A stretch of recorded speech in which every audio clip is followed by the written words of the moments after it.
दिसंबर की हल्की गुलाबी ठंड में रात के 12 बजे पुणे का चिंचवड़ रेलवे स्टेशन खाली हो चुका था, क्योंकि पुणे से मुंबई के बीच चलने वाली ट्रेन मुंबई पुणे एक्सप्रेस आज 3 घंटे लेट थी। सभी यात्री धीरे धीरे कर दूसरी ट्रेन या अन्य साधनों से निकल चुके थे, मगर जतिन अभी भी वहां खड़ा ट्रेन का इंतजार कर रहा था।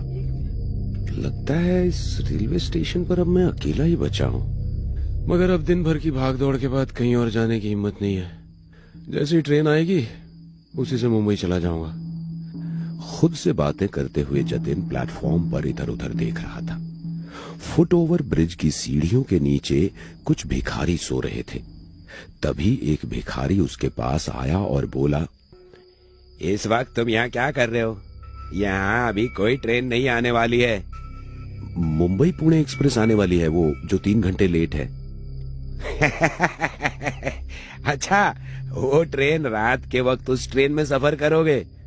अपना ध्यान रखना, किसी अनजान से बात मत करना। उसकी रहस्यमयी बातें जतीन को कुछ अजीब लग रही थी। वो सम्मोहित सा उस भिखारी को देख रहा था। उसे होश ही नहीं था कि ट्रेन आ चुकी थी। वो उससे कुछ बोल पाता उसके पहले ही ट्रेन चलने का सिग्नल हो गया। हॉर्न देती हुई ट्रेन ने गति पकड़ ली थी।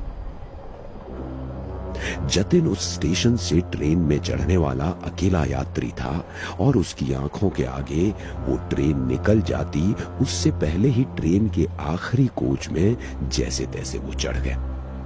उसने दरवाजे से भिखारी की तरफ देखा तो वो भिखारी अभी भी रहस्यमय तरीके से मुस्कुरा रहा था। अचानक हुई इस भाग दौड़ से जतिन की सांस फूलने लगी थी। वहीं दरवाजे के पास खड़े खड़े उसने खुद को रिलैक्स किया और फिर खाली सीट पर जाकर बैठ गया। आंखें बंद करके वो कुछ सोच रहा था। खिड़की से बाहर की ठंडी हवा उसकी रूह को सुकून दे रही थी।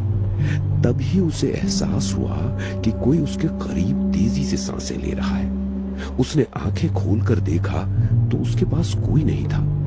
यहां तक कि पूरा कंपार्टमेंट खाली था। पुणे मुंबई चलने वाली ट्रेन में कभी पैर रखने की भी जगह नहीं होती। उसका खाली कंपार्टमेंट जतीन के मन में बेचैनी पैदा कर रहा था।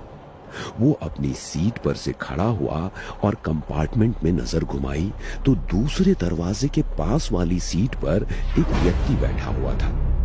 उसे देख जतिन की सांस में सांस आई।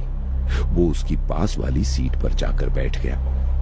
वो व्यक्ति जतिन को देखकर रहस्यमय तरीके से मुस्कुराने लगा।